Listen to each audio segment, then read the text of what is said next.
Kalau misalnya akhirnya koalisi perubahan tidak bisa mencapai 115 kursi minimal, maka kan tentu partai yang tersisa dan partai yang sudah diambil akan terserap atau memilih untuk tidak mencalonkan siapa-siapa. Akhirnya dua calon. Kalau sudah dua calon seperti ini, menurut saya itu skenario sempurna dari oligarki. Karena oligarki itu memang inginnya dua calon.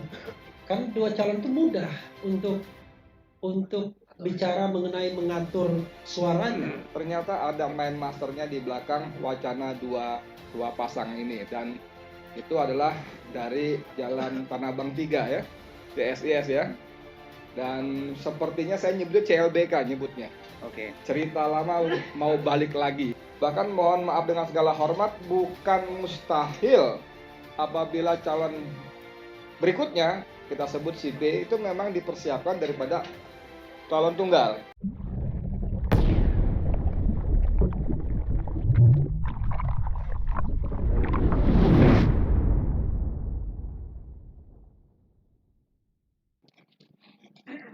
Tes, ya, makasih Mas Hersu. Bapak-bapak sekalian, Assalamualaikum warahmatullahi wabarakatuh. Kita live bareng-bareng begini enak ya. Dari Sabang sampai Merauke orangnya ini panjang ya. Jadi soal dua calon ini, saya kan dari awal selalu mengatakan memperjuangkan presidensial threshold itu 0. Karena kalau tidak 0, memang ya seperti ini akhirnya. Kita tidak tahu siapa yang benar-benar akan dimajukan sebagai calon. Secara teoritis, satu-satunya yang pasti itu kan belum ada sebenarnya. Ada yang mengatakan calon dari PDIP, karena PDIP 128 kursi. Tapi kan nggak jaminan. The last PDIP mengajukan Ganjar Pranowo. Prabowo Subianto, kita tahu bahwa kursinya cuma 78, padahal minimal 115. 115 ya. Sehingga dengan PKB cukup, tapi tidak ada jaminan bahwa koalisi ini terus akan maju sebagai capres-cawapres. Bagaimana dengan koalisi perubahan? Tidak ada jaminan juga, karena masih ada masalah yang menggantung dengan Partai Demokrat, yang proses MA-nya, PKMA-nya mulai diproses. Ya. Dan at any time itu bisa diputuskan. Seandainya bermain-main dalam tanda kutip, walaupun sudah kalah 16 kali, yang ke-17 tanggal Indonesia Merdeka menang, kira-kira begitu. Kan 17 kan? Itu. Maka ya 115 kursi tidak tercapai. Maka kalau misalnya akhirnya koalisi perubahan tidak bisa mencapai 115 kursi minimal, maka kan tentu partai yang tersisa dan partai yang sudah diambil akan terserap atau memilih untuk tidak mencalonkan siapa-siapa. Akhirnya dua calon. Kalau sudah dua calon seperti ini, menurut saya itu skenario sempurna dari oligarki. Karena oligarki itu memang inginnya dua calon. Kan dua calon itu mudah untuk bicara mengenai mengatur suaranya. Jadi kalau misalnya dinaikkan 2, diturunkan 2 kan, jadi distribusi suaranya mudah sekali. Tinggal geser saja. Dan kedua, misalnya yang tidak bisa itu adalah koalisi perubahan, maka all president mean, karena jamak mean jadinya. Jadi semua orang-orang presiden. Karena semua orang presiden, maka tidak akan terjadi yang saya katakan a genuine election. Presidential election yang sesungguhnya. Dan kalau kita lihat pernyataan pendiri CSIS, saya tidak mau sebutkan namanya, ya kan? Itu terlihat bahwa upaya untuk mengorkestrasi hanya dua calon ini memang ya dilakukan. Dan saya mengamati memang itu sudah dilakukan sejak jauh-jauh hari ketika Partai Amanat Nasional direkrut ke pemerintahan. Kita tahu Partai Amanat Nasional kalau dia masih di luar pemerintahan, maka oposisi itu cukup 115 kursi. Jadi dengan PKS 50 kursi, kemudian Demokrat 54 kursi, 104 kursi plus 44, jadi 148 kursi, itu lebih dari cukup untuk mengajukan calon. Tapi tiba-tiba di tengah jalan kita tahu bahwa PAN diambil dan tinggal 104 kursi yang tidak cukup. Ya. Tapi rupanya ada keberanian Nasdem dan Surya Paloh untuk balelo dari Grand Coalition itu. Dia memajukan calon di luar kehendak istana. Tetapi kita tahu bahwa gangguan-gangguan itu terjadi terus-menerus kan. Dengan Formula E-nya dan perpanjangan masa jabatan Hakim MK. Kemudian yang terakhir yang paling gampang adalah dengan Mahkamah Agung.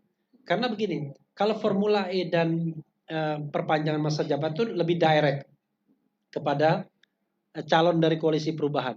Tapi kalau ini kan seolah-olah nggak ada hubungannya. Ya. Jadi indirect kan. Nanti dia bilang, lah kita ini sengketa partai politik, kita nggak ngurusin soal apakah Demokrat mau mencalonkan siapa, itu adalah urusan internal mereka. Yang kami pastikan adalah bahwa kepengurusan yang sah seperti ini. Mudah-mudahan ya apa yang dikatakan pendiri CSIS itu nanti biarlah siapa yang akan menjelaskan siapa itu ya. Tidak terjadi. Karena begini, biasanya kita ini kan selalu mengkhawatirkan sesuatu bukan karena kita meyakini sesuatu itu akan terjadi. Justru kita ingin menghalau sesuatu itu agar jangan terjadi. Kan begitu? Dengan cara mengungkapkan sekencang-kencangnya analisis dan terakhir kemudian mudah-mudahan siapapun yang ingin menskenariokan dua calon itu tidak akan pernah bisa merealisasikan keinginannya. Karena kita menginginkan yang namanya fair competition. Dengan presidensial threshold saja sudah nggak fair. Apalagi kemudian ada rekayasa untuk dua calon. Itu saja sebagai opening statement. Makasih. Oke, cadas dan keren. Bung Keren dan cadas. Kebalik lah. Saya udah tahu langsung saya balik. Oke, Bang Edi itu mau ikut wawancara atau mau ngasih komentar? Aku mau wawancara aja deh. Oke. Komentar. Silakan. Iya, sebetulnya makasih dulu. Assalamualaikum warahmatullahi wabarakatuh. Alhamdulillah, salawat dan salam semoga Allah limpahkan pada Nabi Muhammad SAW serta keluarga, sahabat dan pengikutnya yang setia hingga akhir zaman kelak. Amin. Jadi seperti kata Refli bilang tadi, bagus dimulai dengan presidensial threshold. Jadi selama ini kan kita sepertinya seolah-olah disuruh bebas milih. Ini ada calon loh, silakan pilih. Nah, itu. Padahal kita tahu juga calon A, B misalnya atau bahkan C misalnya, enggak, gue mau yang D kok. Gue mau yang D, enggak, tiga aja A, B, C aja, enggak, gue mau yang D. Akhirnya, karena kita tahu yang A, B, C-nya gerombolan yang belah sana dan sekarang makin diperkerucut lagi supaya istilah Refli tadi supaya lebih gampang bagi-baginya, geser-gesernya. Bahkan mohon maaf dengan segala hormat, bukan mustahil apabila calon berikutnya kita sebut si B itu memang dipersiapkan daripada calon tunggal, kan gitu kan? Jadi ada calon lawan. Bahkan kita biasa nyebut sambil ngobrol di warung kopi, ini ada calon yang ada uang kalahnya. Ada seperti itu. Bukan uang kalah aja, bukan hanya uang kalah, tapi nanti masuk kabinet juga yang kalah. Nah, gitu. Udah menjurus. Seperti misalnya majalah Tempo kalau nggak salah, saya nggak ingat persis tapi kalau nggak salah majalah Tempo. Bagaimana dia menulis tentang pilkada di Solo. Dimunculkan calon abal-abal supaya dia nggak lawan bumbu kosong gitu ya.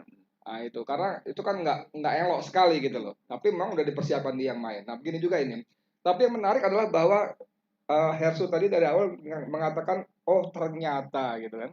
Ternyata ada main masternya di belakang wacana dua pasang ini dan itu adalah dari Jalan Tanah Abang 3 ya. CSIS ya.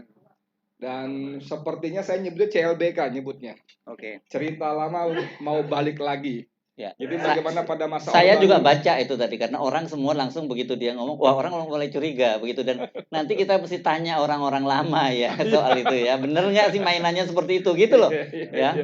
Ya betul.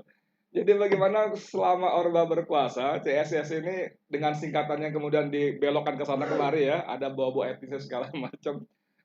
Ini senang Indonesia susah gitu, C-nya susah sendiri lah gitu ya. Gitu kan. Jadi betul-betul mereka berkuasa dengan memasukkan segala macam program arsitek pembangunan dan sebagainya dan sekarang ingin tampil lagi. Nah, saya kira ini ada dua step untuk tampil seperti zaman dulu. Mereka juga tahu orang-orang tua ini tahu bahwa sekarang zamannya sungguh-sungguh sangat berbeda. Sekarang zamannya zaman banteng, zaman merah. Ya. Untuk merah itu sebelah dong. oh iya, ini merah tanpa uban. Sengaja biar nyaru. Nyaru. Biar nggak kelihatan tuh nonton bokep. Jangan bawa ke situ. Nah, Oke. jadi dia ada 2 step. Dia ingin jualan 2 calon supaya masuk radar. Masuk radar partai penguasa dan kelompok yang di belakangnya ini, oh ternyata dia bisa jadi teman. Dan dulu dia punya track record think tank dan sebagainya. Nanti kalau kita berkuasa kembali, kita bisa minta bantuan dia supaya gelar-gelar partai korup segala macam agak sedikit tereliminasi. Walaupun kita juga tahu tidak ada hal yang gratis kan, pasti ada sesuatunya. Jadi saya kira itu dulu sebagai pengantar. Terima kasih banyak. Assalamualaikum warahmatullahi wabarakatuh.